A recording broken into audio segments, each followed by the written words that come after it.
Hola, ¿cómo están? Bienvenidos de nuevo a su workshop, Emprendiendo del Sueño al Hecho.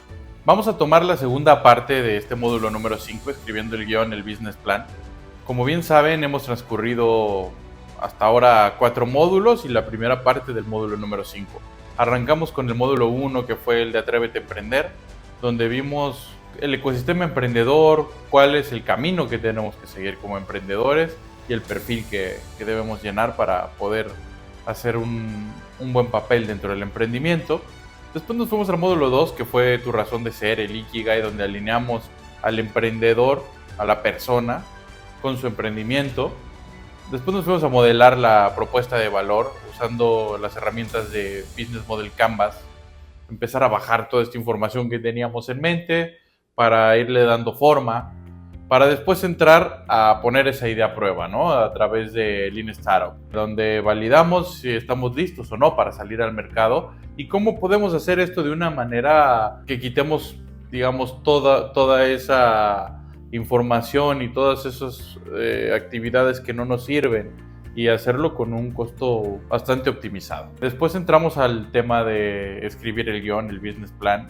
Ya lo arrancamos en la primera parte de este módulo número 5. Posteriormente vamos a seguir con el tema de financiando el proyecto y terminamos con los primeros pasos. Bueno, como bien decíamos anteriormente, Abraham Lincoln decía que el mejor modo de predecir el futuro es creándolo, y eso es lo que quiero que nos quedemos como una de las grandes frases de este workshop. Que no seamos followers, sino que seamos creadores de nuestro propio destino y creadores de nuevas formas de satisfacer necesidades en este mundo. Ya arrancamos, como les decía, con la primera parte del business plan. Vimos el punto del resumen ejecutivo, la determinación de oportunidades en el mercado, la descripción de la empresa y la propuesta de valor. Hoy vamos a ver el plan de operaciones y gestión. Vamos a seguir con el plan de marketing y ventas. Nos vamos a ir a la parte del plan financiero y vamos a terminar con los anexos. ¿Qué es el plan de operaciones y gestión?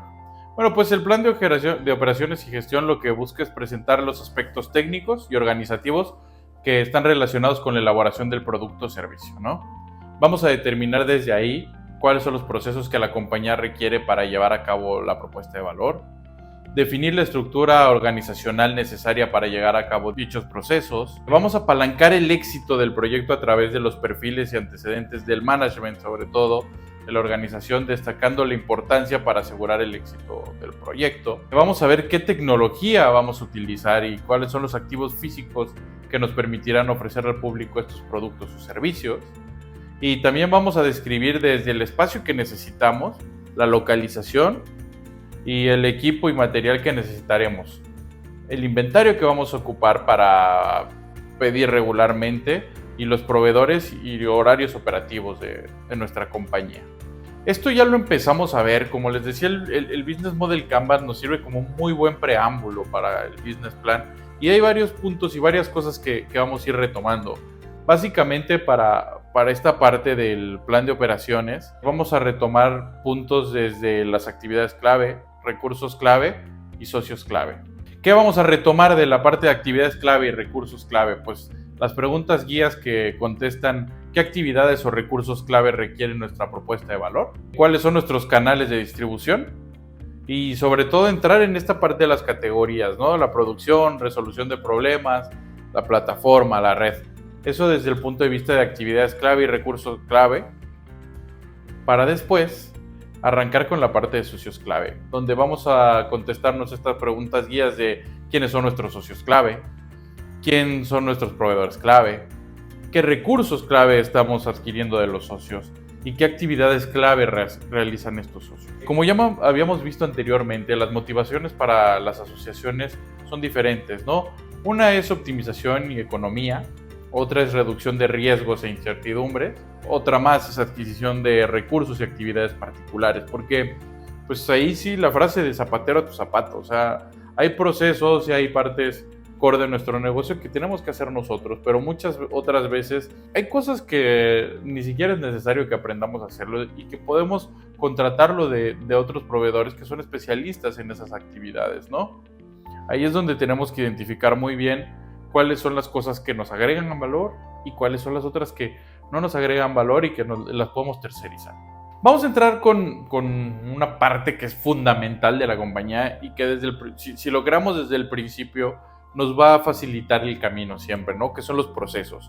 Un proceso es un conjunto de actividades que tienen relación con el cumplimiento del objetivo final para el cual fue creado. Los procesos cruzan horizontalmente a la organización, o sea, digamos que por toda la organización, y necesitan del aporte de actividades de una o varias áreas de especialidad, ¿no?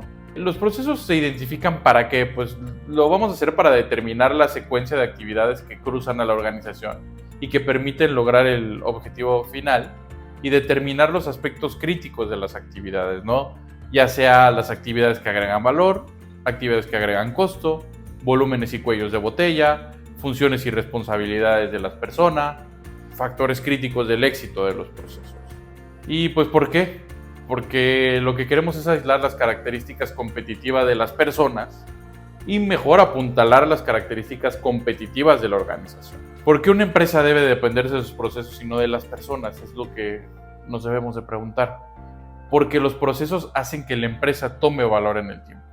¿Qué pasa si nosotros centralizamos en lugar de los procesos a las personas? Pues vamos a ser dependientes de esas personas. Aquí, cuando hablamos de procesos y no de las actividades, solo de las personas, pues podemos estandarizar la calidad de las actividades que hacemos y el valor que se agregan. Y entonces la compañía toma más valor y se hace la dueña del proceso, no las personas. Muchas veces en empresas pequeñas, la realidad es que algunos colaboradores pretenden hacerse dueños de algunas partes del proceso y son muy celosos en compartirlas incluso. No quieren enseñarle a los compañeros nuevos cómo se deben de hacer las cosas, o simple y sencillamente pretenden amotinarse y tenerlas y hacerlas suyas. Y esto muchas veces lo hace también el dueño, lo hace también el empresario. Y eso está bastante mal, porque el día que nos enfermamos, el día que no podemos estar por X o por Y razón, la compañía para, y eso no tiene que pasar. La compañía debe de hacerse de procesos, no solamente de personas. Hay diferentes tipos de procesos y hay que identificarlos. El proceso core es un proceso clave de la organización que agrega valor al negocio. Y este proceso posee el peso determinante en la ecuación de la utilidad bruta, ¿no? Porque finalmente es lo que va a ser el precio menos el costo del bien o servicio, ¿no? Ahí lo que nosotros hacemos son las cosas que no podemos tercerizar, que son las cosas que definitivamente tenemos que realizar para poder elaborar este producto o servicio. Las cosas indispensables. Después vienen los procesos de soporte. Estos son procesos que permiten que el proceso core funcione adecuadamente. Sin embargo, no siempre agregan valor a la compañía. Vamos a hablar, por ejemplo, de una carpintería, ¿no? Pues el proceso core, por ejemplo, es el tallado de la madera. No hay manera de hablar de una carpintería sin el tallado de la madera. El tallado de la madera tiene que estar ahí. Pero hay algunos procesos de soporte, como por ejemplo la compra de esa madera, ¿no? De la madera que vamos a tallar. Es importantísimo porque dependiendo de la madera que nosotros compremos, pues va a ser la calidad del producto y van a definir nuestros costos definitivamente. Pero es definitivo que, aunque es muy importante, no influye directamente en el producto final que estamos haciendo, porque la compra de la madera la puede hacer una persona o la puede hacer otra persona, pero el tallado ya tiene que cumplir diferentes especificaciones que nosotros debemos de darle, ¿no? Hay un plano para eso, muchas veces un dibujo técnico de lo que vamos a hacer. Para hacer la compra podemos tener un proceso, un procedimiento donde necesitamos hacer 3 cotizaciones y comprar diferentes especificaciones de madera de diferentes orígenes, por ejemplo, ¿no? Y después entra un proceso tercerizable. El proceso tercerizable es aquel proceso que puede ser realizado de manera más eficiente fuera de la compañía, la mayor parte de las veces, y la compañía deberá prever que parte del proceso se reserva para gestionar y o monitorear la función del tercero. Esto, por ejemplo, sería el tema del manejo de las redes sociales para poder vender el producto, ¿no? No necesita ser dentro de la compañía. Hay muchas empresas que se dedican al manejo de redes sociales y eso se lo podemos dar a un tercero. O sea, puede ser con ellos. Muchas veces la contabilidad también se puede tercerizar, ¿no? O sea, la declaración de impuestos, por ejemplo. Una cosa es la administración, donde nosotros o el dueño ya sí puede ver cómo va el rendimiento financiero del negocio, pero la contabilidad la puede hacer alguien más. La parte legal también. Si no es muy importante para el negocio, si no es indispensable, se lo podemos tercerizar en alguien más y muchas veces nos va a agregar más valor porque nos va a quitar esa preocupación de la mente de, oye, pues ¿cómo le hago para saber cuáles son las nuevas misceláneas fiscales, por ejemplo? Esa no es nuestra especialidad. Mi especialidad será saber cuáles son los nuevos diseños de muebles, saber cuáles son las mejores maderas para tallar, saber cuáles son las mejores herramientas para poder hacerlo. Después, debemos de tener muy en claro que todos los procesos son específicos de la empresa, ¿no? Porque están relacionados con la pregunta, ¿cuál es su negocio? Puede haber dos compañías que sean iguales, que llamemos que son iguales, pero pueden no tener los mismos procesos core. Y esto lo podríamos ver, por ejemplo, con las refresqueras, ¿no? Tenemos Coca-Cola, tenemos Pepsi. Pero no necesariamente ellos deben de tener los mismos procesos entre sí. Pueden tener diferentes máquinas embotelladoras, pueden darle mayor importancia a lo mejor al concentrado que a la mezcla del concentrado, podría ser muy diferente su embotellado y podría ser sobre todo muy diferente el proceso logístico. Entonces, pueden ser compañías similares pero con procesos muy diferentes, ¿no? Los procesos cambian su importancia para la compañía a lo largo del tiempo, definitivamente, en función del cambio y de la estrategia, porque a lo mejor como al principio de la compañía podemos pensar que nos enfocamos mucho en la fabricación y en la calidad del producto, y después nos damos cuenta que lo más importante es la distribución y los puntos de venta. Entonces, de esa manera nosotros podemos ir cambiando, ¿no? Muchas de las veces, como hemos platicado mucho el ejemplo de Coca-Cola también, les digo que una de las cosas más importantes es que hay muchos puntos donde no hay ni agua potable, pero hay Coca-Cola. Entonces, ellos ya tienen el secreto de su receta y la calidad del producto. Pretenden casi siempre que sea el mismo, pero si se dan cuenta, cuando ustedes van de un país a otro, el sabor cambia un poquito. ¿Por qué creen que cambia? Muchas veces es por el agua. El agua que se usa para mezclar finalmente tiene un sabor. Y otras veces, si se dan cuenta, el endulzante es diferente. Si ustedes compran una Coca-Cola en Estados Unidos, a comparación de México, por ejemplo, el sabor es diferente.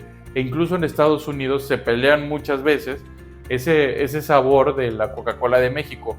Pues es la diferencia que hay entre la caña de azúcar contra el endulzante que usan en Estados Unidos. Entonces, a pesar de que el proceso es muy parecido, entre una embotelladora y la otra, puede cambiar también. Entonces, para nosotros poder tener muy claro cuáles son los procesos de la compañía, hay que mapearlos. Y aquí entramos al tema de mapeo de procesos. El mapeo de procesos es una representación gráfica de todas las acciones y personas responsables que se encuentran en un flujo de trabajo. Y el propósito de este es comunicar cómo funciona un proceso de manera concisa y sencilla. Hay diferentes tipos de mapeos. El diagrama de flujos básicos, que seguramente lo han visto muchas veces, donde hay figuras y decisiones, donde podemos saber qué pasa si hay un sí o un no y hay diferentes consecuencias de esto. Después hay mapeos de flujo de valor, donde los procesos es el proceso de llevar un producto o servicio al cliente. Aquí vamos mucho más detallado hacia qué es lo que tenemos que hacer para entregarle este valor final a nuestro cliente. En el que nos vamos a enfocar en este workshop y vamos a desarrollar es el mapeo de procesos de alto nivel, que es una vista general del proceso, donde nosotros tomamos una fotografía como instantánea para ver cuáles son los pasos que tenemos que seguir para poder llevar a cabo nuestra propuesta de valor. Después hay un mapeo detallado de procesos, que ahí hay procesos y subprocesos. Esto se usa mucho en la reingeniería de procesos, ¿no? Ahí sí entramos al detalle total de las cosas. Finalmente hay otros que son los mapas interfuncionales o de carriles, donde se ven los responsables de cada área, y esto lo podemos ver como una alberca olímpica, ¿no? Que tiene diferentes carriles y entonces los procesos van nadando, digamos, a través de esta alberca. Finalmente tenemos el SIPOC, que este es para Lean Six Sigma, se ocupa mucho para eso, y se ocupa por el tema de proveedores, entradas, procesos, salidas y clientes. Pero cuando arrancamos el tema del módulo 5, el Business Plan, decía que tenemos que ser muy concisos y muy específicos. Recuerden que cuando estamos hablando de un Business Plan, debemos de hacerlo de la manera más esbelta y más simplificada posible. Entonces, por eso es que vamos a ocupar el mapeo de procesos de alto nivel y es el que nos va a servir para poder desarrollar los trabajos que necesitamos. Vamos a tomar el ejemplo de una empresa que vende equipos industriales. Este es un mapeo de procesos básico, donde nosotros lo que vamos a hacer es poner punto por punto cuáles son las actividades que debemos ir recorriendo para entregar el valor final al cliente, ¿no? Por ejemplo, esta empresa arranca con el punto número 1, que es atracción de ventas. De ahí se pasa a la interacción de ventas.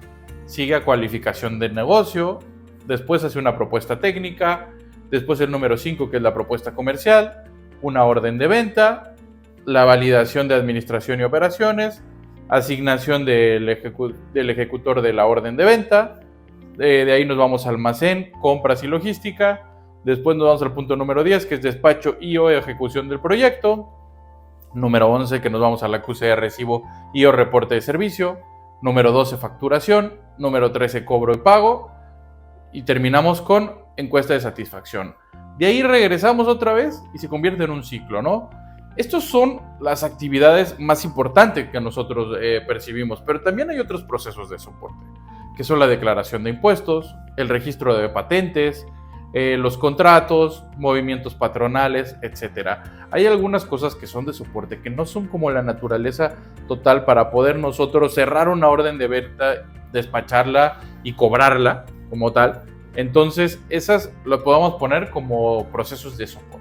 Después nosotros tenemos que entrar al tema de una estructura organizacional. ¿Cómo hago yo esta estructura organizacional? Bueno, primero hay que definir la forma en que se articula la empresa para cumplir con los principales desafíos del modelo de negocios que ya desarrollamos a través del Business Model Canvas, ¿no? El objetivo del diseño de la estructura es dar sustento a los procesos de la organización y la estructura debe ser alineada con la visión y la estrategia de la compañía. Los principales lineamientos del plan de negocios son los que dan el marco de enfoque al diseño organizacional.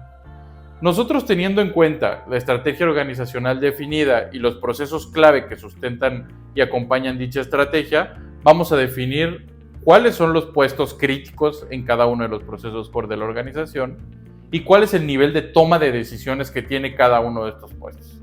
Hay áreas principales, ¿no? Y departamentos de una empresa y van a variar definitivamente de acuerdo a la naturaleza de nuestro negocio y qué hacemos. Como que a grandes rasgos podríamos describir que existe la dirección o la presidencia de una compañía, departamento legal, el área administrativa, que incluye subáreas como compras, administración, finanzas, contabilidad, recursos humanos, la parte comercial, que nos incluye marketing, ventas, servicio al cliente. Si estamos nosotros fabricando productos, pues entramos a investigación y desarrollo. La parte de sistemas y de IT o de tecnología de la información.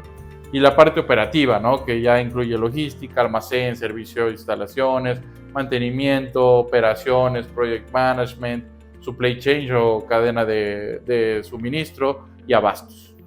Lo que vamos a hacer es que ya tenemos esta vista de nuestro proceso, ¿no? Lo que nos toca ahora es identificar pues, cuáles son los departamentos que deberían de hacer estas funciones. Entonces, en este ejemplo, pusimos el departamento comercial en verde, cuando son múltiples en amarillo, porque pueden cruzar 2 o 3 departamentos, la parte operativa en morado y la parte administrativa en azul. Entonces, yo identifico que la parte de atracción de ventas, interacción de ventas, cualificación de negocio, propuesta técnica, propuesta comercial y orden de venta, lo va a hacer el departamento comercial. La validación de administraciones y operaciones, pues lo dice en el nombre, lo van a hacer 2 departamentos o 3, en este caso pues debería de ser operaciones y administración, como lo dice ahí, entonces lo puedo poner como múltiple. Y después me sigo con la parte operativa, que es asignación del ejecutor de la orden de venta, almacén, compras y logística, despacho y o ejecución del proyecto, y acuse de recibo y o reporte de servicio, lo va a hacer mi área operativa. Después me voy a la parte de facturación y cobro y pago, que lo va a dirigir la parte administrativa, y regreso a la parte comercial, que es la encuesta de satisfacción. Ya que yo identifiqué estos departamentos, voy al siguiente punto, que va a ser el flujo por área. Aquí yo tengo que identificar mediante 4 columnas cuál es la actividad, qué tipo de proceso debería de ser cuando hablamos de un proceso core tercerizable o proceso de soporte, y el área de cargo, el área que queda a cargo de este proceso, ¿no? Para finalmente yo poner un puesto que sería el que debería de hacer esa función, ¿ok? El puesto a cargo. Entonces, por ejemplo, vamos a tomar el de atracción de ventas. Pues atracción de ventas entiendo que puede ser un proceso tercerizable del área comercial, porque me lo puede hacer un proveedor de marketing, porque voy a traer ventas a través de redes sociales. Entonces yo digo, bueno, no es core. Pero ¿qué pasa con la interacción de ventas? Si yo soy una empresa que se dedica a distribuir equipos industriales, pues las ventas es el core de mi negocio, ¿no? Yo compro y vendo. Entonces, pues para poder vender, pues es un proceso core. Entonces, en este caso es un proceso core del área comercial y lo va a hacer un ejecutivo de prospección. Aquí es bien importante que pongamos todas las funciones con los departamentos o áreas a cargo y puestos a cargo que hagan las funciones específicas. Si bien hoy yo ya hablé con 2 amigos y vamos a empezar el negocio entre 3, nos vamos a dividir todo, el peor error que podría cometer es poner esas funciones dirigidas a una empresa. Desde aquí yo ya tengo que pensar cómo se va a ir desarrollando mi empresa, cómo va a ir creciendo y tengo que ir poniendo quién debería de ser, el puesto de la persona que debe de hacer. O sea, puede haber hoy en día una persona que cubra 2 puestos, ¿no? Eso es normal, es bastante normal, o que cubra 2 o que cubra 3 puestos y que cubra esas funciones. Cuando vamos empezando el negocio es normal, pero no debería de yo juntar 3 o 4 puestos y ponérselo como si fuera nada más uno para que lo haga una sola persona. O sea, está bien que una persona cubra 2 o 3 puestos, pero no está bien fusionar 2 o 3 puestos en una persona y dejar un solo puesto, ¿ok? Después, ya que hicimos esto, pues hay que hacer el diseño del organigrama, ¿no? Ilustrar cuál va a ser la anatomía interna de la organización. Hay que delinear ahí los roles, las responsabilidades y la interconexión entre diferentes departamentos. Y para eso lo podemos hacer de diferentes maneras. Hay diferentes tipos de organigrama. Uno de ellos es el funcional, que es estructural o jerárquico, donde es ahí cuando viene el presidente, los gerentes, y entonces vienen las funciones de diferentes, los técnicos, los secretaria, por ejemplo, los vendedores. Ahí viene de una manera de arriba hacia abajo normalmente, ¿no? Es como el ejemplo que estábamos viendo. Hay otro que se llama de matriz, que es una intersección entre vertical y horizontal.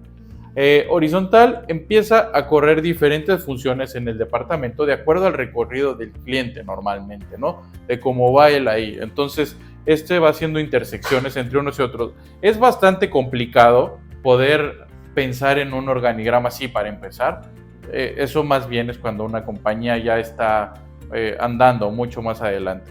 Después viene este organigrama horizontal, donde hay pocas jerarquías, donde nosotros vamos hablando de que es lo que se está haciendo hoy. Antes se hablaba mucho organigramas verticales, donde había un montón de niveles hacia abajo. Ahora lo que pretende este horizontal es hablar más en función del proceso, en función de lo que estamos entregando y en función de cómo va recorriendo el cliente, ¿no? El vertical pues es de arriba hacia abajo normalmente y es como les decía, empezamos a hablar de funciones, incluso a veces cuando ya viene el tema de salarios y de funciones, se habla del nivel en el organigrama en el que tú estás, ¿no? Es algo que se trabajaba bastante antes. Hoy en día se está buscando migrar del vertical al horizontal por las ideas que existen ahora dentro del mercado de repartir las funciones y repartir todo el trabajo de una manera más democrática o equitativa, ¿no? Después viene el divisional. El divisional nosotros podemos dividir por mercado, por productos o geográficamente, ¿no? Vamos a pensar que tenemos nosotros varias sucursales en toda América Latina. Entonces, podríamos hacer la división de Sudamérica, división Centroamérica y división Norteamérica, por ejemplo. Pero también podemos dividirlo por productos, ¿no? Vamos a pensar en una compañía que venda aceites lubricantes como Móvil. Móvil tiene diferentes divisiones. Tiene las divisiones automotrices, tiene la división industrial y tiene la división, digamos, ya del tema de petróleo, ¿no? Los que venden cuando todavía no están terminados los productos, en crudo, digámoslo así. Bueno, y también existe el organigrama mixto, ¿no? Que podríamos decir que el de matriz y el mixto es muy parecido porque trabaja con las jerarquías, vertical y horizontalmente, que es donde vamos entregándole el producto al cliente. El número 7 es el basado en equipos. Esto se ocupa mucho, sobre todo en donde hay mantenimientos, donde hay instalaciones, que son equipos que los podemos llamar células, ¿no? Que se mueven independientes y que trabajan para resolver problemas y cooperación, ¿no? Son diferentes células. Y luego viene el circular, que evita por completo las jerarquías. Esto es lo que se ocupa demasiado, pues ahora en las economías circulares, se ocupa demasiado en empresas muy jóvenes que pretenden hacer todo y dividirlo todo de una manera súper equitativa. No hay ninguno que les podría decir que es mejor o peor. Hoy en día se ha visto mucho el vertical como que es anticuado por el tema de las jerarquías, pero me parece que todo funciona de acuerdo a la naturaleza del negocio, ¿no? Cuáles son las actividades que tiene que hacer, porque muchas veces sí que tenemos que tener estas jerarquías, porque si no, a veces se pierde también como que un poco el control del negocio, pero hay unos que la cooperación tiene que ser muy equitativa y pues no tiene caso hablar de que alguien esté por encima de otro. Todo va a depender demasiado de la naturaleza del negocio. Por ejemplo, el diseño del organigrama de esta empresa que estábamos platicando de venta de equipo industrial trabaja de la siguiente forma. Este definitivamente es un esquema vertical donde hay un presidente, después hay un área o un nivel de gerentes, el gerente comercial, gerente operativo y gerente administrativo. Y debajo de ellos, por ejemplo, el comercial tiene ejecutivo de prospectación, ejecutivo de soporte técnico y el ejecutivo de cuentas clave. El gerente operativo pues tiene dos áreas, compras, logística y almacén y proyectos con sus técnicos por debajo, y el gerente administrativo trabaja aparte. Lo que tenemos que hacer para diseñar el organigrama es tomar en cuenta cuáles son el tipo de nivel de toma de decisiones, ¿no? Ahí tenemos 4 tipos de nivel de toma de decisiones. Normalmente quienes están hasta arriba en un organigrama vertical toman decisiones estratégicas. Las decisiones estratégicas son las que impactan directamente en el rumbo del negocio, donde vamos a escoger cuáles son nuestros objetivos principalmente y cuáles son las estrategias que vamos a seguir. Después viene un tipo de toma de decisiones de nivel táctico. Esto, por ejemplo, pasa mucho en los gerentes, que ellos ya les dieron cuál es el objetivo y tienen que ver cómo lo van a cumplir. Entonces pueden tomar las tácticas para cumplir esas estrategias. Hay otro nivel de toma de decisiones que son básicas, que esto lo puede tomar, por ejemplo, uno de los vendedores, donde él ya puede decidir cuándo manda el correo electrónico y si lo envía o no lo envía, si hace una llamada o no la hace, si va hoy a esta ruta o mañana va a la siguiente ruta. Esas son tomas de decisiones básicas. Y hay algunos que no tienen ninguna toma de decisión. Por ejemplo, alguien que está encargado de una máquina y que simple y sencillamente tiene que dar seguimiento a las instrucciones específicas para poder elaborar los productos. No toma una decisión. Tiene que seguir una fórmula, tiene que seguir un proceso específico y no hay más. Es lo que hay que seguir. Entonces nosotros lo que vamos a hacer es una tabla donde ponemos el área para saber si es dirección, si es comercial, si es administrativa, el nombre del puesto, que ya lo habíamos puesto, su nivel de toma de decisiones, y hay que presupuestar anualmente cuál sería el salario de esta persona, ¿no? Entonces, por ejemplo, tenemos en área de dirección, tenemos al presidente, su nivel de toma de decisiones es estratégica y su presupuesto anual para ese salario es de $70,000, ¿no? Luego después seguimos en el área comercial con un gerente comercial, una toma de decisiones táctica y un salario anual presupuestado de $50,000. Seguimos con el comercial, nos vamos al ejecutivo de prospectación, cuando toma un nivel de decisiones básica y un salario anual presupuestado de $35,000. Es bien importante hacer el benchmark para saber tabuladores de sueldos y salarios. Eso lo pueden encontrar en LinkedIn, lo pueden encontrar en varios sitios como OCC, por ejemplo. Hay muchos sitios de donde los pueden tomar, ¿no? En Estados Unidos lo podemos encontrar en el SBA, por ejemplo. Hay bastantes tabuladores que podemos hacer. Y bueno, para apalancar el éxito del proyecto a través de los perfiles y antecedentes del management de la organización, hay que destacar su importancia para asegurar el éxito del proyecto, ¿no? O sea, es bien importante que al menos cuando iniciamos el tema del management tengamos un perfil muy específico de qué personas o qué perfiles más bien nos pueden llevar al éxito que estamos buscando, para entonces buscar a la persona. Primero hacemos el perfil y con eso encontraremos a la persona. Quizá ya tenemos a alguien en mente y sabemos que nos va a llevar. Pues entonces veamos cuál es el perfil que tiene y pongámoslo ahí, porque hoy está esa persona, pero mañana no sabemos si va a estar. Y deberíamos de buscar a alguien con las mismas características. Saber qué tecnologías vamos a utilizar y los activos físicos que nos permiten ofrecer al público los productos o servicios, ¿no? Hacer un listado muy claro de cuáles son los activos que necesitamos y poner el costo de adquisición de cada uno. Y describir desde el espacio necesario y la localización hasta el equipo y material que necesitaremos. Cuál va a ser el inventario que debemos pedir regularmente con los proveedores y los horarios operativos de la empresa. Porque esto nos va a ir diciendo qué es lo que tenemos que hacer para dar el primer paso, cómo lo tenemos que hacer y sobre todo que quede por escrito para que si hoy estoy yo, pero mañana no sé si voy a estar yo, que lo puedan leer y que lo puedan encontrar en un documento de cómo se debe de hacer. Esos son los principios básicos, ¿no?, del plan de operaciones y gestión. Como les decía, estamos arrancando apenas este libreto del business plan, pero conforme vamos avanzando en este tema de la empresa, definitivamente podemos ir ahondando más y más y más y más para llegar hasta los puntos más específicos, ¿no? Pero muchas veces ni siquiera tomamos esos puntos básicos y arrancamos a hacer un negocio pues como Dios nos dio a entender, ¿no? Y después pretendemos que las personas que vienen a un lado de nosotros o detrás hagan las cosas igual que nosotros, pero si no las dejamos, si no las ponemos por escrito desde un inicio, pues ¿cómo van a saber cómo se tienen que hacer?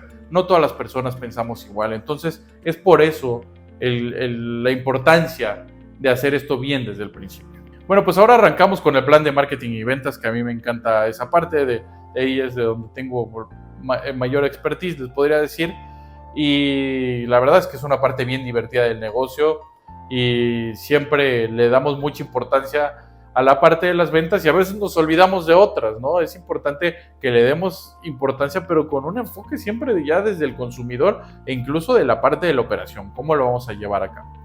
Bueno, aquí lo que vamos a hacer es establecer las estrategias para alcanzar al público objetivo, nuestro mercado meta, y generar demanda para los productos o servicios de la empresa.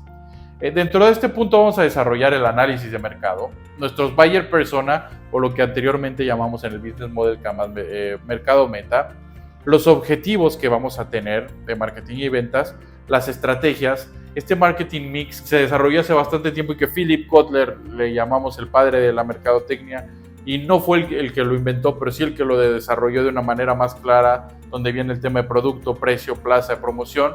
Ahora tenemos más P's, más es y todo, pero la verdad es que esto sigue siendo vigente y sigue siendo la manera más concisa y clara de hacerlo, ¿no? Y las métricas de desempeño que nos van a llevar a saber si estamos cumpliendo o no este objetivo. Vamos a retomar cosas del Business Model Canvas. Como bien les dije, fue el preámbulo perfecto para nuestro business plan. Ahí vamos a tomar el tema de segmento de clientes, el tema de canales, relaciones con los clientes y las fuentes de ingreso. ¿Qué vamos a tomar dentro de este punto? En el tema de buyer persona vamos a hablar de los segmentos de cliente. En el tema, ya cuando entramos a las estrategias, el producto es similar al tema de fuentes de ingreso, precio, pues también fuentes de ingreso, plaza, nuestros canales y promoción con la relación con los clientes. ¿Cómo lo vamos a hacer? Ahí es donde vamos a tomar la mayor parte de lo que ya hicimos.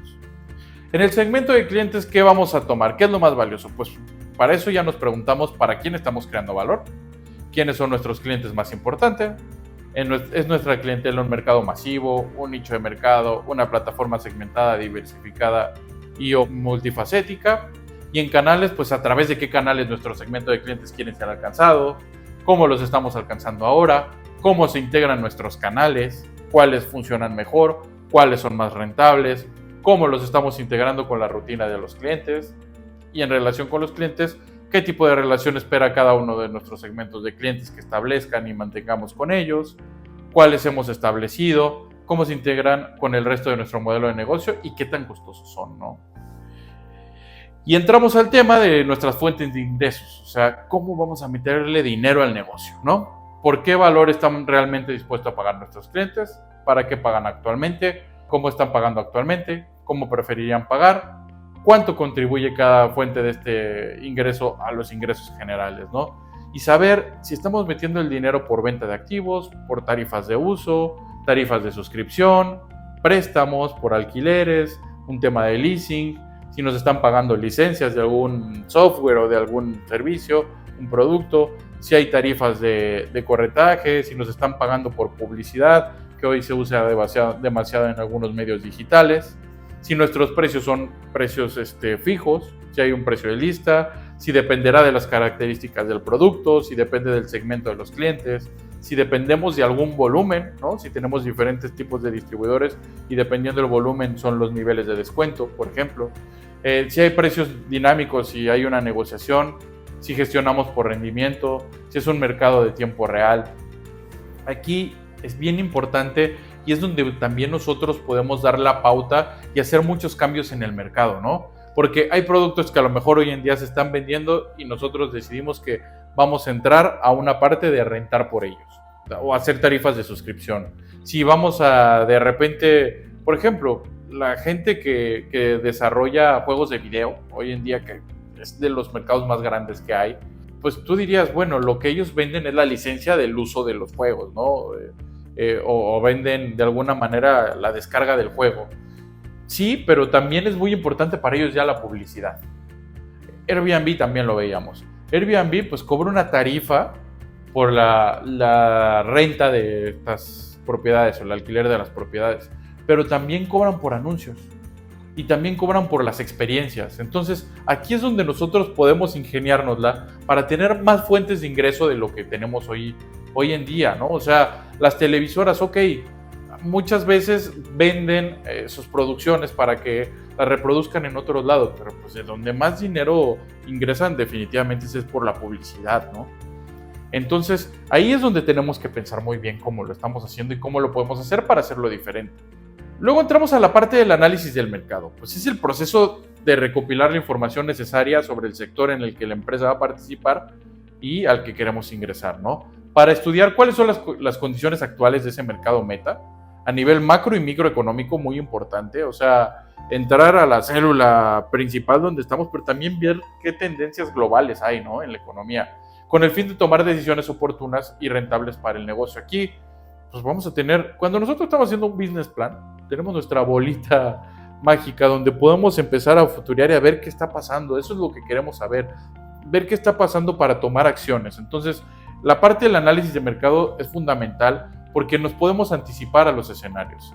Deberíamos de incluir como mínimo a qué industria estamos entrando, a qué categoría o sector estamos entrando, cuáles son las tendencias que hay, quiénes son mis competidores, directos, indirectos y análisis de precios, ¿no? Es lo que platicábamos en la parte 1 de este módulo sobre las bebidas, ¿no? Si estoy vendiendo café bebible, contra si estoy bebiendo bebidas energéticas, ¿no? Y que a veces dentro de bebidas energéticas también podría poner el café, ¿no?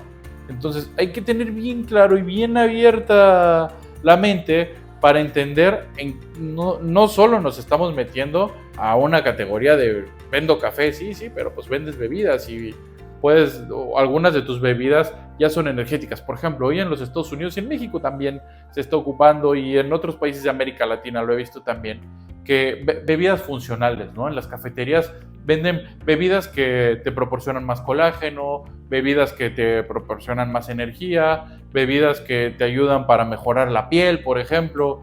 Entonces, se van abriendo categorías diferentes y se van abriendo competencias directas e indirectas súper interesantes, ¿no? Porque entonces tú ya también dices, bueno, el colágeno lo puedo adquirir directamente de los alimentos, pero puede ser un suplemento alimenticio que me estoy tomando en pastillas, pero ya también puedo tomarlo a través del café. Y se van abriendo un montón de posibilidades y un montón de manera de hacerlo, ¿no? Porque entonces también puedo adquirirlo a través de, estoy comiendo una gelatina o de repente sale que hay un licuado en donde yo lo puedo, o un batido donde lo estoy también adquiriendo. O sea, hay muchas maneras de solucionar las cosas y a veces nos cerramos a una sola manera porque es la manera en que nosotros nos gustaría que se satisfaga la necesidad. Por eso tenemos que salir a ver nuestro mercado meta, cómo quiere que se satisfaga, cómo se está satisfaciendo hoy en día y cómo podría ser. Y hay que ser diferentes. No hay que ser seguidores, hay que ser creadores de nuevas maneras de hacer las cosas. Después nos vamos al tema de buyer personas, que como les decía, hay algunos términos que no tienen una traducción en el español o en otros idiomas. Así se escribe buyer personas, habla un poquito en inglés, un poquito en español, que es un símil al tema de segmento de clientes, ¿no? Esta es una representación semificticia de nuestros clientes ideales y ayuda a definir cuál es la audiencia a la que queremos atraer y convertir. Y nos va a ayudar mucho a humanizar y entender con mayor profundidad nuestro objetivo. Hay tipos de buyer personas diferentes. Unos son los decisores, otros son los prescriptores o los que recomiendan, influenciadores y también los negativos. Como lo veíamos desde el punto de vista que les decía de humanizar una marca, o sea, ponerle un nombre y una personalidad a la marca, pues también hay que ponérselo a nuestros buyer personas, a nuestros posibles clientes, ¿no? Empezar a imaginarlos como una persona nos va a ayudar mucho. Y por ejemplo, si vemos estos tipos de buyer persona, pues el decisor es el que tiene la última palabra al momento de comprar un producto, que puede ser un consumidor final. En algunos momentos desde el decisor, por ejemplo en el tema industrial, va a ser el comprador. Pero hay prescriptores, ¿no? Prescriptores, por ejemplo, lo podemos ver desde un médico, porque cuando una farmacéutica se está imaginando en sus productos, pues sabe que el paciente va a ser el que lo va a consumir. Pero es muy importante y su estrategia se vuelca muchas veces hacia los médicos, porque ellos son los que van a recomendar su medicamento, ¿no? Entonces esos son los prescriptores. En algunos de los temas también entran, por ejemplo, si nos vamos al tema industrial, a lo mejor el director de mantenimiento o el usuario. Ellos pueden recomendarle al comprador cuál es la marca que quieren usar, cómo piensan resolver el problema que tienen y finalmente pues el decisor o el comprador es quien va a tener la última palabra, pero el prescriptor es muy importante. Luego tenemos influenciadores, que digitalmente y en redes sociales hay un montón de cosas, ¿no? O sea, y también nos tenemos que dirigir ahí a esos puntos porque son quienes van marcando muchas veces la pauta, ¿no? Pero también podemos hablar de que, por ejemplo, cuando va a comprar su primer carro una persona, el influenciador muchas veces son los papás. Los padres te pueden decir, no, pues esta marca es buena, esta no tanto, porque te va a servir, los repuestos son mucho más fáciles de conseguir que los otros, te da mucho mejor servicio, todo. Y el influenciador también puede ser una revista o un sitio especial para automóviles, donde te va a decir cuál es el rendimiento por litro, si compara entre uno y otro carro, pues también es un influenciador al fin y al cabo. Pero también hay algunas personas o autoridades en redes sociales que te pueden recomendar comprar un auto o el otro, ¿no? O sea, finalmente por ahí va. Y luego vienen los negativos también.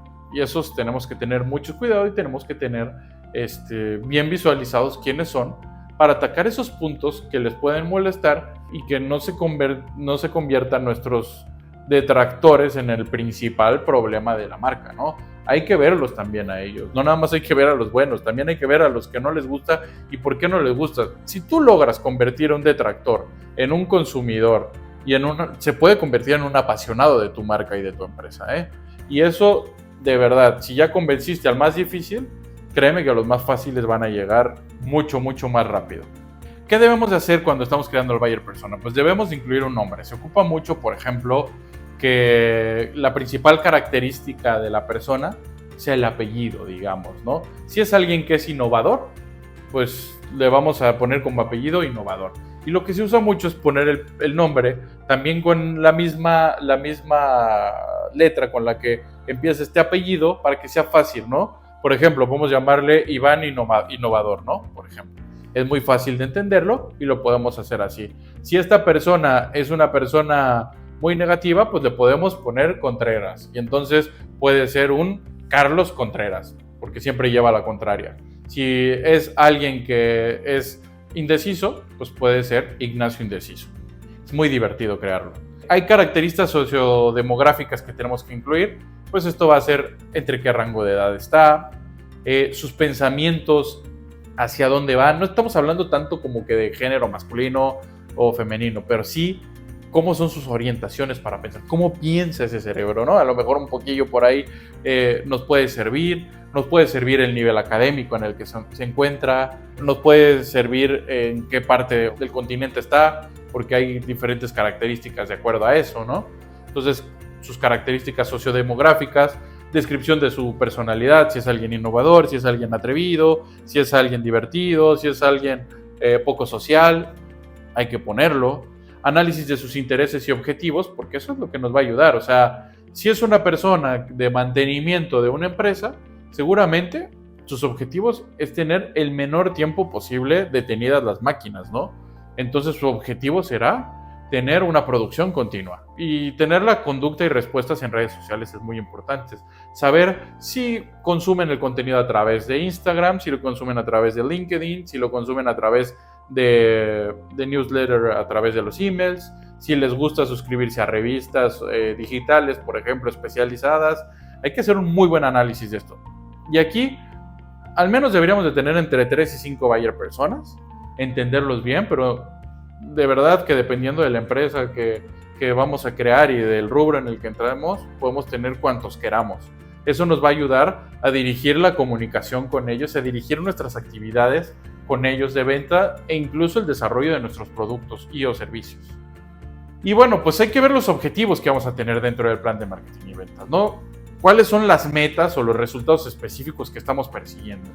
Que como empresas nos marcamos para alcanzar en qué plazo determinado. Nos van a servir para determinar la misma dirección sobre las acciones, las herramientas y las formas de trabajo que debemos implementar para lograrlas y determinar cuáles van a ser las prioridades comerciales de nuestro negocio y propiciar el crecimiento y el éxito hacia allá, ¿no? Esto nos va a permitir medir los resultados y para esto pues podemos redactarlos con la técnica SMART, que viene de las abreviaturas o de las siglas con las que empieza en inglés: específicos, medibles, alcanzables, relevantes en tiempo definido. De esta manera nosotros podemos alcanzarlos de una manera más sencilla. O sea, tenemos que ser bien específicos y no tan generales al redactarlos, que lo podamos medir para saber si se está cumpliendo o no, que sean alcanzables, porque si ponemos objetivos inalcanzables, la verdad la gente se desmotiva y va a perder el rumbo. Que sean relevantes, o sea, que sean las cosas que van a arrastrar con más fuerza los resultados que estoy buscando, que me lleven más rápido a conseguir mis objetivos y que sean en un tiempo definido, porque pues, si yo los dejo abiertos, pues la verdad es que no me voy a apurar a cumplirlos. De esta forma, pues hay que convertirlos en indicadores clave del rendimiento, KPIs, así deberíamos de hacerlo, ¿no?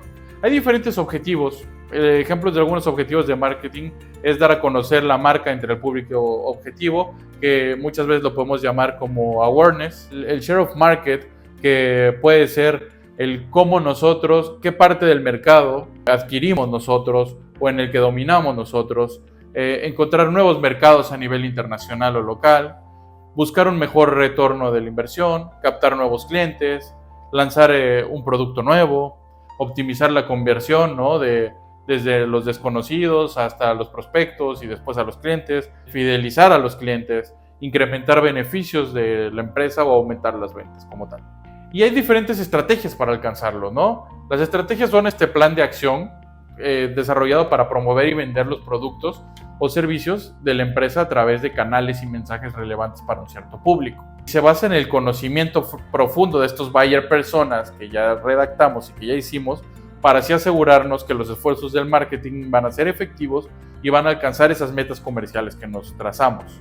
Ahí es donde entra lo del marketing mix. Diferentes estrategias que les digo, ahora ya hay muchas más P's, muchas más E's, pero estas 4 no pasan de moda, ¿no? Nos sirven para englobar los principales componentes con los que cuenta la organización para alcanzar esos objetivos comerciales.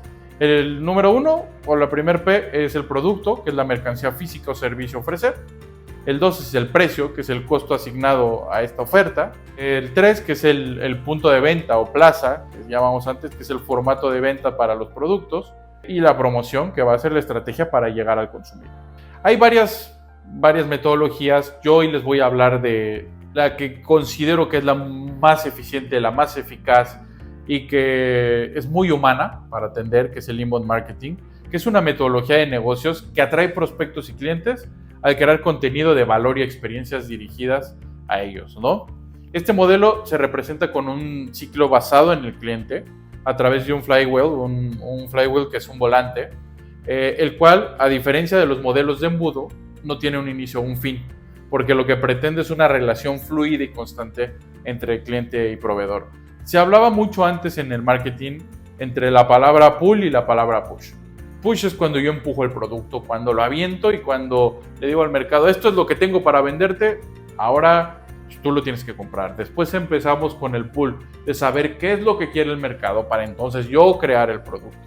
Y de esta manera que hablamos del inbound marketing, pues lo que pretendemos más bien es en darle algo que le agregue valor a esta persona, que realmente le esté dando lo que está buscando, lo que está necesitando y lo que quiere, ¿no? O sea, enfocarme en el cliente, enfocarme en este prospecto en el que yo tengo para entregarle la mayor cantidad posible a él.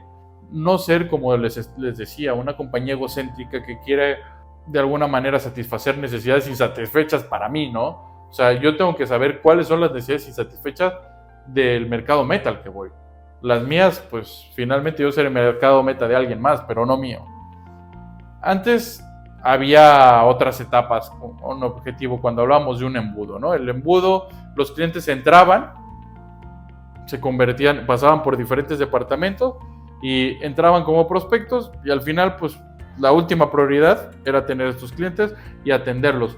Pero pues eso es, ¿qué pasa si yo dejo de echarle agua al embudo? Pues ya, llega un punto en el que se seca, se acaba y pues listo, pasó todo lo que tenía que pasar, se filtró todo lo que se tenía que filtrar y se acabó.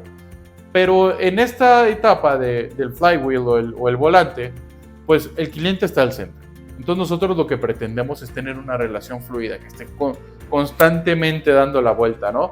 Que a través de mis departamentos de marketing, ventas y servicio, yo esté deleitando a este cliente, lo esté viendo. Hay diferentes etapas dentro de este ciclo.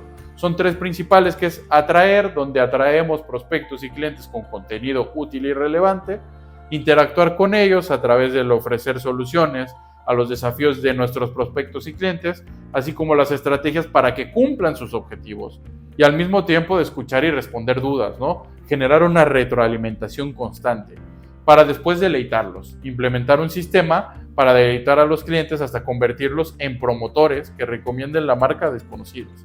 Entonces, yo entro en esta parte que están los desconocidos, prospectos, clientes y promotores, donde yo los atraigo, interactúo y deleito a través de mis departamentos de marketing, ventas y servicio. Y esto entonces es una rueda constante, porque esos clientes que yo ya los hice promotores, me van a ayudar a que los desconocidos entren a mi compañía a través de sus recomendaciones, ¿ok? Entonces, estoy generando una inercia, hay una inercia, y entre más voy metiendo yo clientes, digamos, al centro, pues más grande se va haciendo esa bola de nieve, ¿no? Va creciendo, va creciendo, va creciendo, y vamos recopilando más fuerza, y la fuerza la van dando estos promotores, que son clientes que ya son fieles a la marca, y entonces no se termina. También en mercadotecnia se hablaba antes de cazadores y de granjeros, digamos, ¿no? O sea, cuando tú vas a cazar, pues sales, ves algunos clientes, les apuntas y tratas de atraerlos contigo, o pescadores.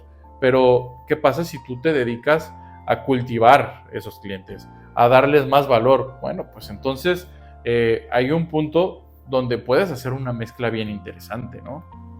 Pero no los quiero confundir con muchos más términos, quedémonos con esta parte de aquí, que como les decía, debemos de hacer esto lo más lean, lo más esbelto, lo más conciso posible, ¿no? Pues dentro de estas estrategias del inbound marketing, si hacemos una correcta utilización de esta metodología, pretendemos convertirnos en la fuente líder de conocimiento técnico y de confiabilidad de nuestro mercado, y acompañar a estos clientes y prospectos durante su recorrido de compra, ¿no? Transmitiéndoles diferente contenido y diferentes informaciones para que ellos tengan todas las herramientas posibles para poder tomar sus decisiones. De esta manera nosotros nos convertimos en el médico de cabecera en el rubro en el que estamos de nuestro mercado meta, ¿no?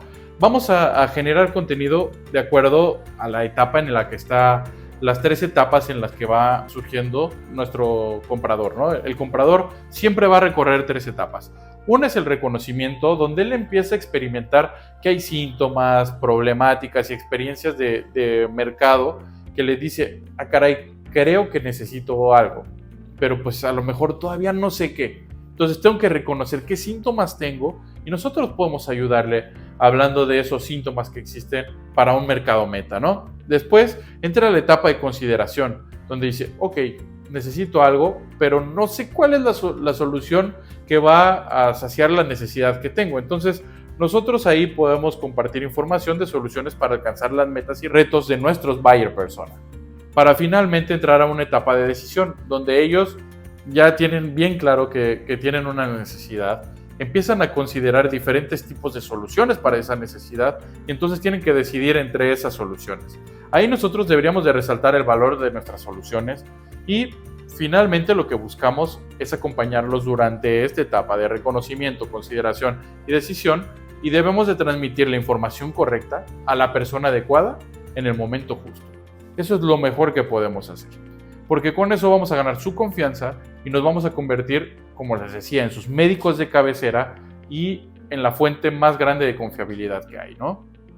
Luego que ya hicimos todas estas actividades con nuestros clientes y que entramos en confianza con ellos, pues tenemos que ver las métricas de desempeño para ver si lo estamos haciendo bien o lo estamos haciendo mal. Entonces hay que expresar con valores numéricos el rendimiento de la estrategia hacia la consecución de los objetivos. Las principales, con algunos ejemplos, son, hay métricas de notoriedad, donde nosotros pues podemos saber qué tanto se están dando cuenta que existimos, ¿no?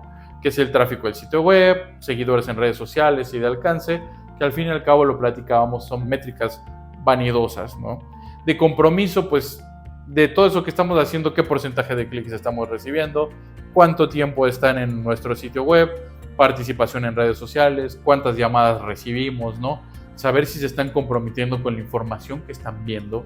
De conversión, aquí sí ya empezamos a ver de estos sospechosos que tenemos o desconocidos y los hacemos prospectos, y si después de que sean prospectos cuántos están yendo a clientes, y de estos clientes cuántos se están convirtiendo en promotores, ¿no?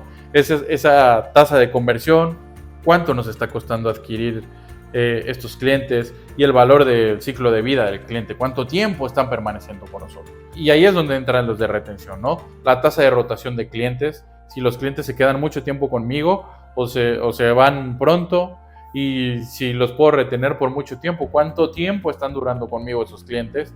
Y después entramos a la parte de las métricas de ingresos, ¿no? ¿Cuál es el retorno de inversión, o el ROI? ¿Cuál es la tasa de crecimiento de los ingresos? ¿Y cuál es el margen de estos beneficios? Tenemos que seleccionar cuáles son las adecuadas para nuestro negocio y hacer una mezcla, ¿no? Porque es importante todo. Finalmente, podríamos hablar que si primero tenemos que darnos a notar, después comprometerlos a que tomen acciones para avanzar dentro de este embudo y entren en la parte de conversión. Después de que ya los convertí, pues que los retenga suficiente tiempo y que esa retención se traduzca en ingresos, ¿no? Son como etapas subsecuentes. Bueno, y con eso terminamos la parte del plan de marketing y ventas, que nos da un panorama bastante bueno y que el inversionista con esos puntos va a tener muy claro cómo nos vamos a mover en el tema comercial. Para pasar en la parte financiera, aquí nosotros tenemos que ser bien específicos y bien claros, pues tener información muy concisa, muy precisa, para no distraer al inversionista, para no distraer al lector, ¿no? Tenemos que hacerlo de la manera más clara posible y bueno, siempre ser muy honestos con los números que estamos planteando, ¿no? Porque si en algún punto encontramos que no es viable, pues no es viable y vámonos para atrás y otra vez trabajémoslo. No hay que mentir nunca en esa información. ¿Qué es el plan financiero? Pues es un instrumento en el que se establecen los objetivos económicos de una empresa, así como las estrategias para alcanzar esos objetivos, ¿no? A corto plazo, que es a menos de un año, a mediano plazo, que es entre 2 y 5 años, y a largo plazo, que es a más de 5 años. Dentro de este punto hay que proyectar y desarrollar diferentes cosas, ¿no? Establecer un plan de inversión de forma clara, identificar cuáles van a ser las fuentes de financiamiento adecuadas para la empresa, estimar cuáles son los gastos y los ingresos que vamos a tener, calcular el punto de equilibrio de la empresa, es decir, a partir de cuándo comienza a generar ingresos o beneficios la empresa, identificar la viabilidad del plan financiero, ¿no? Y siempre hay que procurar establecer 3 escenarios diferentes: el pesimista, el probable y el optimista. Porque si nos quedamos solo con el probable, pues nos podemos quedar cortos al final y resulta que pues, no nos va a alcanzar con el dinero que está ahí. Si nos vamos con el pesimista, pues, la verdad no vamos a conseguir tampoco la inversión muchas veces, ¿no? Y es bueno poner un optimista porque hay que decirle al inversionista, ok, yo creo que el probable es donde voy a estar, pero créeme que yo voy para allá y yo voy a llegar allá. Y lo tengo claro que voy a llegar para allá, ¿no? Entonces aquí nos va a servir mucho las fuentes de ingresos y las estructuras de costos que ya estuvimos trabajando en el Business Model Canvas, ¿no? Las fuentes de ingreso, pues cómo vamos a ingresar dinero al negocio. Ya lo platicábamos antes igual en el tema del plan de marketing y ventas. Hay que tener bien claro cómo vamos a meter dinero y a veces a lo mejor se nos están escapando 2 o 3 opciones más de cómo podemos ingresarlo. Hay que ver, hay que meter la mayor cantidad posible de dinero que tenemos que hacer de una manera justa, ¿no? Y la estructura de costos, pues saber cuáles son los costos más importantes del modelo de negocio, qué recursos claves son los más caros, qué actividades claves son las más caras también, y saber si somos más dirigidos por costos o por valor, ¿no? Si nuestra estructura de costos es muy ágil, la propuesta de valor que estamos ofreciendo es de bajo precio, o una automatización máxima, un outsourcing externo, o nos vamos a enfocar en la creación de valor y propuestas de valor premium, hacer cosas que están rompiendo el molde del mercado y que nos van a permitir no enfocarnos en bajar costos, sino en crear mucho valor para nuestros mercados. Y sobre todo, pues tener bien claro las características de esta muestra, los costos fijos, ¿no? Cuáles son los salarios, alquileres, servicios al público que tenemos, cuáles son nuestros costos variables, cuál es nuestra economía de escala y cuáles son nuestras economías de alcance, ¿no? Entonces, para eso tenemos que tener un plan de inversión o tesorería, donde nos va a dar a conocer la cantidad de dinero que necesitamos para iniciar la empresa y o proyecto y continuar el funcionamiento. Aquí vamos a incluir los activos fijos tangibles, el equipo, mobiliario, maquinarias para la producción y todo lo que tiene al menos un año de vida. Activos fijos intangibles que le dan valor a nuestros clientes, como las patentes, que son todas estas cosas que estamos inventando, el plan de negocios mismo, el business plan, tiene un valor. El sitio web, porque por ejemplo, imagínense, hay diferentes, ¿no? Porque si yo soy una tienda online, pues realmente el sitio web es intangible, pero es importantísimo y a veces es hasta difícil de cuantificar el precio de él, ¿no? Hay que buscar cómo lo cuantificamos. Y los que tienen una vida más allá de los primeros 12 meses hay que cuantificarlos, ¿no? También. O sea, no lo que se va a vencer en el primer año, sino lo que realmente va permaneciendo allá en el tiempo y que se vuelven activos que son intangibles, pero que tienen un valor alto y bien importante. Y pues el capital de trabajo de inicio. Aquí vamos a poner la inversión que necesitamos para pagar lo básico, que nos mantiene en funciones antes de generar ganancias, que cubran los sueldos, los gastos fijos, la electricidad, el agua, materia prima. Hay que tenerlo muy claro antes de iniciar. Y esto se ve más o menos así. Ustedes dentro de sus workbooks tienen ya unas plantillas financieras que pueden empezar a llenar. Y aquí lo que vamos a poner es entonces, ¿cómo vamos a meter dinero al inicio? Si va a ser a través de aportaciones de los socios, si va a ser a través de préstamos o ventas. Y entonces tenemos el total de las entradas. Esto lo ideal es ponerlo mensual, al menos los primeros 2 años. Y después, hasta los primeros 5 años, ya lo podemos poner anualizado, ¿no?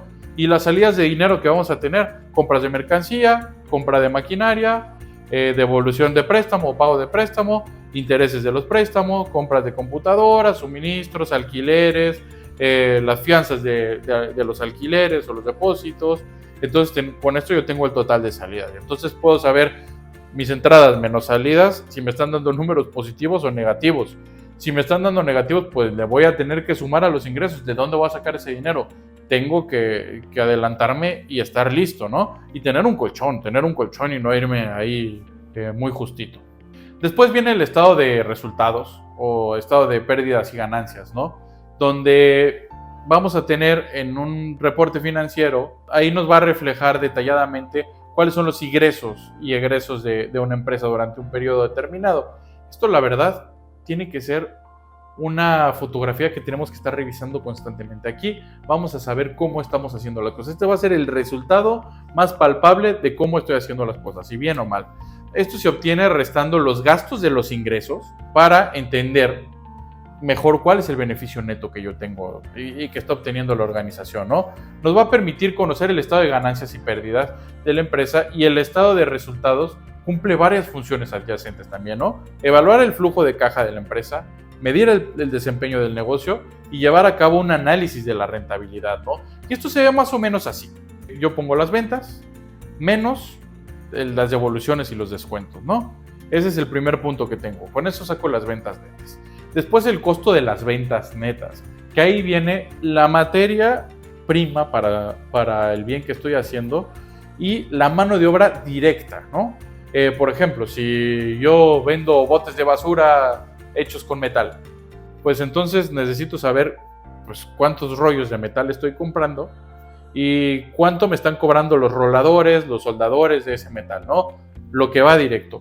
Después con eso yo puedo saber la utilidad bruta, para después quitar los gastos de operación. Ahí sí ya entran pues los otros sueldos del personal administrativo, personal de mantenimiento, todo el personal que no está directamente en la producción del producto y todos los materiales que necesito yo para llevar ahí, porque también hay papelería y hay algunos gastos que voy a tener yo que ya no son directamente de la producción válgame la redundancia, del producto, ¿no?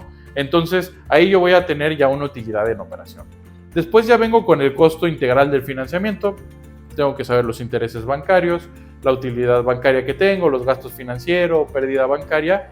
Y aquí ya hablamos de un término que se usa mucho, que es el EBITDA, donde yo ya sé cómo lo está haciendo la empresa después de los gastos financieros, antes de impuestos. Después ya viene el tema de impuestos y ya con eso yo puedo saber la utilidad en el ejercicio.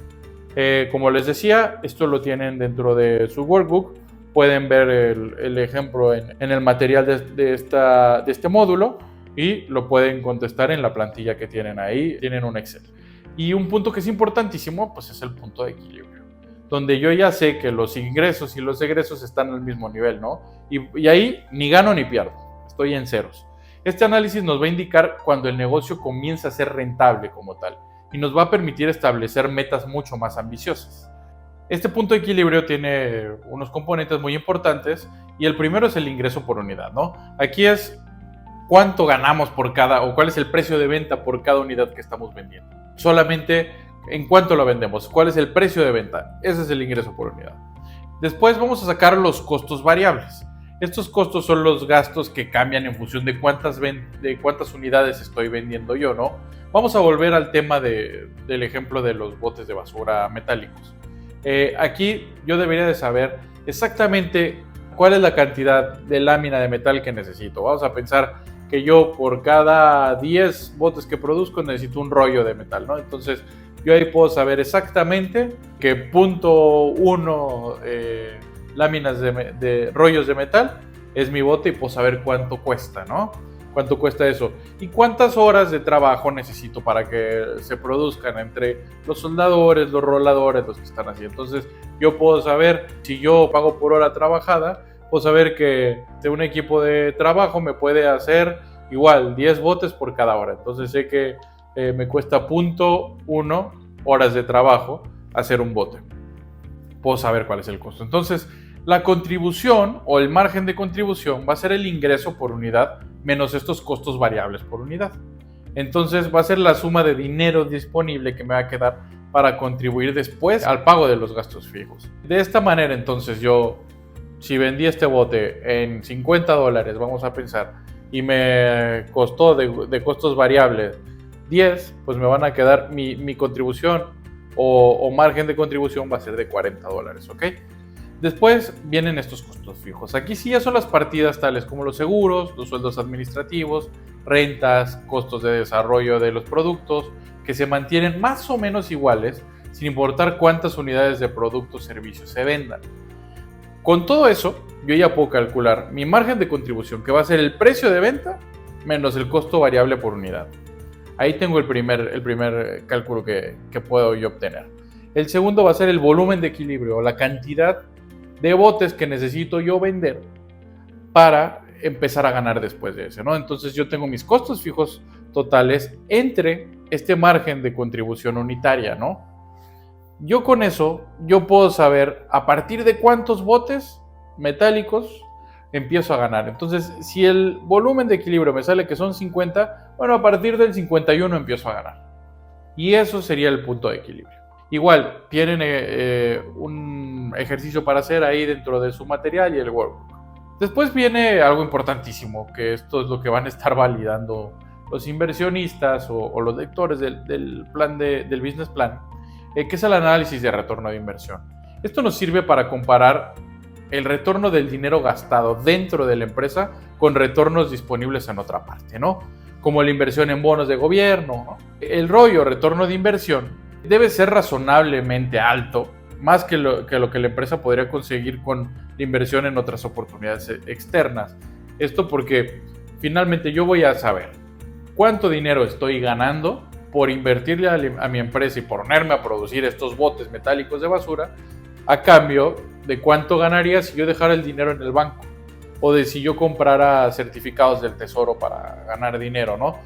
Esto debería de ser, les digo, significativamente alto. Vamos a pensar que el banco me paga 7% anual, ¿no? Y que los CETES pagan 14% anual. Vamos a pensar, los certificados del tesoro pagan 14% anual. Bueno, pues entonces yo pretendería de que al menos esté ganando el 20%, por un ejemplo, el retorno de la inversión del dinero que yo lo voy a meter a este nuevo negocio. Porque si no, entonces dejo el dinero en otro lugar o el inversionista va a preferir dejar el dinero en otro lado. Tiene que haber un retorno razonable para decir que la empresa es productiva. A lo mejor el primer año no, porque normalmente pues, estamos esperando que el primer año es de muchas inversiones, pero que sí se vea que va a ser atractivo en el tiempo. Los beneficios totales se pueden dar en forma de ahorros o de ingresos adicionales, ¿no? Entonces, para yo calcular el retorno neto, necesito saber cuáles van a ser los beneficios totales o las ganancias totales menos los costos totales. Ahí es donde voy a tener el retorno neto. Después, con este retorno neto, entre el costo de la inversión, yo puedo saber cuál va a ser el ROI. Después vamos a sacar el análisis del periodo de recuperación o el famoso payback, que con él vamos a saber cuánto tiempo nos tardaremos en recuperar los costos de la inversión, ¿no? Es un cálculo muy sencillo, donde vamos a saber el periodo de la recuperación, que es igual al importe total de la inversión entre el ahorro anual, si es que es una empresa que ya existimos, o los nuevos ingresos esperados, ¿no? De esta manera nosotros vamos a saber en cuánto tiempo vamos a recuperar el dinero. Finalmente es un cálculo bastante sencillo de sacar y nos va a dar un número muy, muy, muy importante. Con eso estaríamos concluyendo la parte financiera del plan financiero y después nos vamos a los anexos. En este anexo, que es el último punto, pues aquí podemos incluir documentos complementarios, ¿no? Que van a respaldar la información presentada en el plan de negocios, tales como los estudios de mercado, hojas de cálculo financieras ya detalladas, los currículums del equipo directivo, contratos que tengamos relevantes ya pactados, eso es bien importante porque le va a dar mucha viabilidad al negocio, y cualquier otra información adicional que sea relevante, ¿no? Para respaldar estas suposiciones y decisiones estratégicas del plan. Bueno, pues con eso estamos terminando nuestro módulo número 5, la parte de escribiendo el guión, el business plan. Estamos muy contentos de tenerlos con nosotros dentro de este workshop y muy agradecidos de tener sus sueños en nuestras manos y de poder contribuir a que cumplan ese gran sueño que es emprender. Nos vemos en el siguiente módulo.